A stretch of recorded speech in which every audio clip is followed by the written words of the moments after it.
Redhead siren, insomnia overnight, where ideas are born. It's better than counting sheep. Insomnia. For all who do not sleep.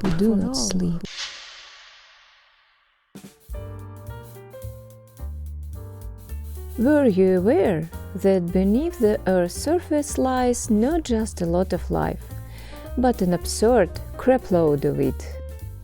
Seriously, it's like nature's underground rave party where all of evolution's VIPs are partying without us. The majority of life, around 70 through 80% of all biological mass, actually lives down there. And what's more, all the major domains, don't worry about that word right now, of organism groupings are in attendance. In simple terms, even if we all keel over and die, the good news, not so great for us of course, is that someone has buried an indestructible backup hard drive of life data underground. And when the atmosphere pulls itself together, because let's be honest, nature loves a comeback story, our will pop plants, fungi and perhaps raccoons strolling around like they own the place. And if the atmosphere doesn't recover, well, no worries, there are zombie bacteria buried underground, extremophile organisms capable of living in practically any conditions. Or, rather, in the absence of them. I learned this recently, and let me tell you, it gave me pause for thought. The conclusion? It's both terrifying and glorious. If humanity doesn't quit being a disaster, we'll die out. But life itself? Oh no, life doesn't care. Life will roll its eyes, shrug and keep on trucking. Even in the case of some natural or human-made catastrophe, we, the so-called pinnacle of higher intelligence, will perish like a clumsy paramecium slipping off a petri dish. But the relatives of this thing will keep on living just fine. They'll keep right on surviving. Maybe, someday, they'll reorganize themselves into something clever, something complex. And this time evolution might decide, yeah, monkeys weren't great at this higher intelligence gig. Let's try pigs.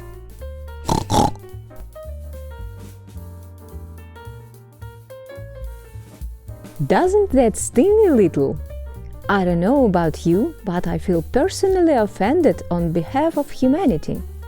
I mean, come on, we've done some pretty cool stuff. We built the Hadron Collider, invented AIDS medicine, created blackjack and PDD. Okay, fine, that last one's debatable, but you get the point. We are the species contemplating whether to colonize Mars or Ceres, and yet here we are. Just as fragile as the ant someone probably stepped on while listening to my audio. We want to live forever, or at least way longer than our current warranty allows. For that, we'll turn ourselves into half robots, maybe even full-blown machines.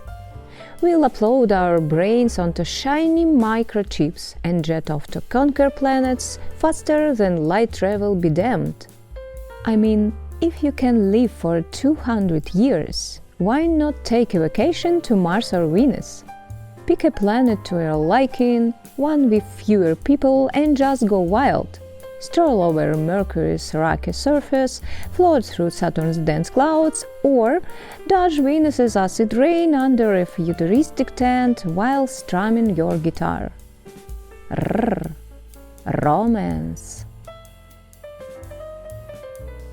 And let's not forget, soon robots will be carrying our children for us. That'll be the biggest cultural, economic and social revolution since contraception. Women will finally achieve full equality with men and become even more emancipated. Honestly, it feels like we are on the brink of some brand new social phase. One that demands an urgent upgrade to our ancient, glitchy monkey brains. something sleeker, more efficient, maybe an Intel processor.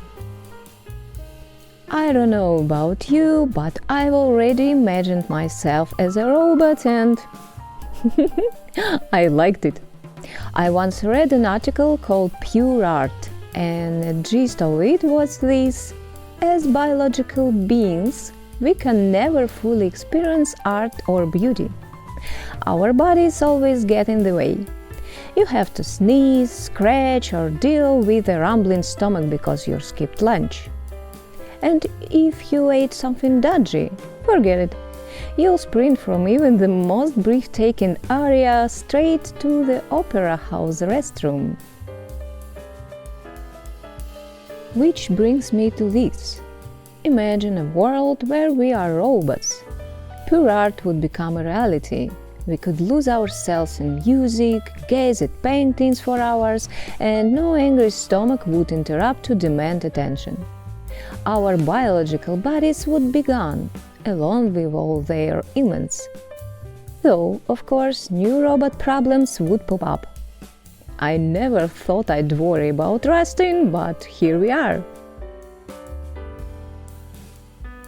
But I would never order a plastic body that didn't look natural. Nope. It has to look real like we do now. After all, we are beautiful, especially women. Sorry, but I still think the female body is far more aesthetically pleasing than the male one. Anyway, back to the point, in the future people will look completely different. That transformation has already started. They look however they want. Why stick to limits when you don't even have a real body anymore?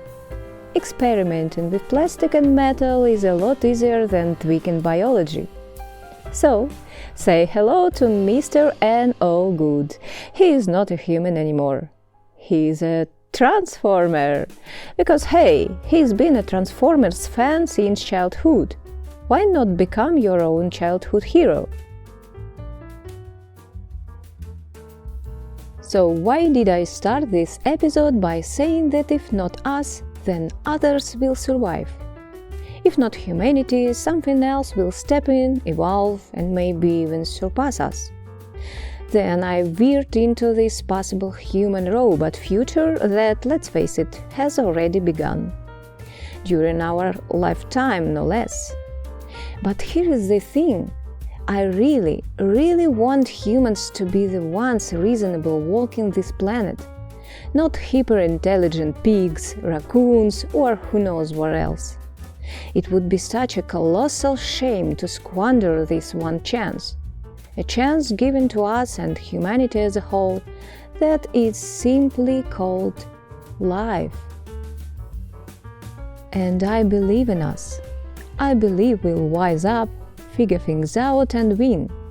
That means our children will live longer, happier lives than we ever could. And isn't that the meaning of life, my friends?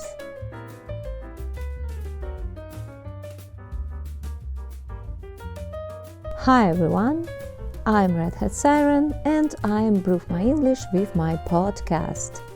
Some of these stories are true from my life, but not always. And you can check my English and correct me in the comments. I would be happy. See you next time!